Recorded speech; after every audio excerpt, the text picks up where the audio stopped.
নমস্কার বন্ধুরা, এইমাত্র পাওয়া আবহাওয়া দফতরের তরফ থেকে আবহাওয়ার গুরুত্বপূর্ণ খবর। কলকাতার আবহাওয়া অফিস থেকে জারি হলো সতর্কতা। 11:57 নাগাদ আবহাওয়ার অফিস থেকে যে নোটিশ জারি হলো তাতে বলা হয়েছে আগামী 3 ঘন্টার মধ্যে বজ্রবিদ্যুৎ সহ লাইট টু মডারেট বৃষ্টি হবে। আগামী 2 থেকে 3 ঘন্টার মধ্যে কলকাতার কিছু কিছু অংশে ভারী বৃষ্টিপাত হতে পারে বলে আশঙ্কা প্রকাশ করা হয়েছে। বজ্রপাতের হাত থেকে বাঁচতে সাধারণ মানুষ যেন নিরাপদ আশ্রয়ে থাকে সেই পরামর্শ ওই নোটিশে দেওয়া হয়েছে। তো বন্ধুরা, বিস্তারিতভাবে জানতে হলে অবশ্যই ভিডিওটি শেষ পর্যন্ত মনোযোগ সহকারে দেখবেন এবং আপনার জেলার আবহাওয়া বর্তমানে কেমন রয়েছে তা আমাদের ভিডিওর কমেন্ট বক্সে কমেন্ট করে জানিয়ে দেবেন। আর আপনি যদি চ্যানেলটিতে নতুন দর্শক হয়ে থাকেন তাহলে চ্যানেলটি সাবস্ক্রাইব করে পাশে থাকা বেল বাটনটি অল করে রেখে দেবেন পরবর্তী ভিডিওগুলো সবার আগে দেখার জন্য। তাহলে চলুন ভিডিওটি শুরু করা যাক। আজ সকালের আবহাওয়ার পূর্বাভাসে বলা হয়েছিল ভরা বর্ষার পরপর দুদিন বৃষ্টিহীন কলকাতায় আজ রবিবার বৃষ্টির সম্ভাবনা সামান্য। আজ রথের দিন বিকেলে অল্প বৃষ্টি পেতে পারে কলকাতা।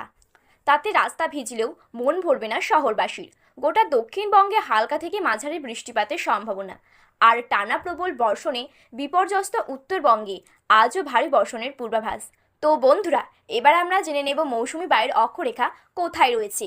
মৌসুমীর অক্ষরেখা সক্রিয় পুরুলিয়া ও কাঁথির ওপর দিয়ে পূর্ব ও দক্ষিণ পূর্ব দিকে এগিয়ে উত্তর পূর্ব বঙ্গোপসাগর পর্যন্ত বিস্তৃত। ঘূর্ণাবর্ত রয়েছে রাজস্থান, ঝাড়খণ্ড ও গুজরাটে। পাশাপাশি পশ্চিম রাজস্থান থেকে মণিপুর পর্যন্ত অক্ষরেখা সক্রিয়। উত্তরপ্রদেশের বিহার ও গাঙ্গেয় পশ্চিমবঙ্গের ওপর দিয়ে এই অক্ষরেখাটি বিস্তৃত। উত্তরপ্রদেশ থেকে আসাম পর্যন্ত আরও একটি অক্ষরেখা বিস্তৃত। তো বন্ধুরা, এবার আমরা জেনে নেব উত্তরবঙ্গের আবহাওয়া কেমন রয়েছে।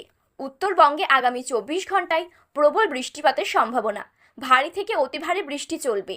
আজ রবিবার দার্জিলিং, কালিম্পং, আলিপুরদুয়ার, কোচবিহার, জলপাইগুড়ি জেলায় ভারী থেকে অতি ভারী বৃষ্টিপাতের পূর্বাভাস রয়েছে।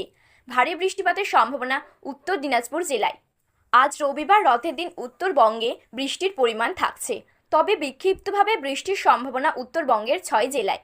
দার্জিলিং, কালিম্পং, জলপাইগুড়ি, আলিপুরদুয়ার, কোচবিহার ও উত্তর দিনাজপুর জেলায় 2-1 জায়গায় ভারী থেকে অতি ভারী বৃষ্টিপাতের সম্ভাবনা।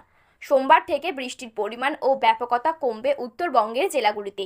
দার্জিলিং, কালিম্পং, আলিপুরদুয়ার, কোচবিহার ও জলপাইগুড়ি জেলায় সোমবার বৃষ্টি চললেও তার পরিমাণ খুবই কম। তো বন্ধুরা, এবার আমরা জেনে নেব দক্ষিণবঙ্গের আবহাওয়া কেমন রয়েছে।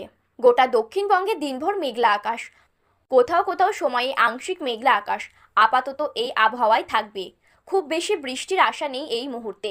রবিবার বিকেল পর্যন্ত দক্ষিণবঙ্গের সব জেলায় হোয়াইট স্পেন্ড রেইন, অর্থাৎ বেশিরভাগ জেলায় বেশিরভাগ অংশে বৃষ্টিপাতের সম্ভাবনা থাকবে, তবে সেই বৃষ্টি হালকা থেকে মাঝারি।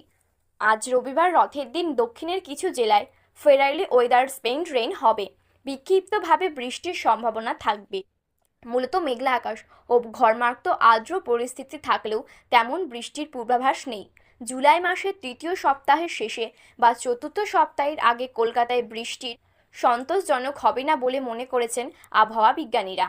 আজ কলকাতায় দিনভর রাতের তাপমাত্রা সামান্য বাড়তে পারে। এবার আমরা জেনে নেব পরিসংখ্যা। পরপর 2 দিন বৃষ্টি নেই, অনেকটাই বাড়ল দিনের তাপমাত্রা।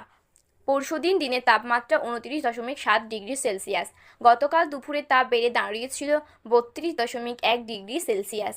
রাতের তাপমাত্রা 27.3 ডিগ্রি সেলসিয়াস, সামান্য বেড়ে 27.7 ডিগ্রি সেলসিয়াস। আজ রাতে তা আরও বেড়ে 28 ডিগ্রির ঘরে পৌঁছবে। তো বন্ধুরা, এই ছিল আজকের আবহাওয়ার গুরুত্বপূর্ণ খবর। এরকম আবহাওয়ার গুরুত্বপূর্ণ খবর সবার প্রথমে পেতে হলে আমাদের চ্যানেলটি সাবস্ক্রাইব করে পাশে থাকা বেল বাটনটি অল করে রেখে দেবেন।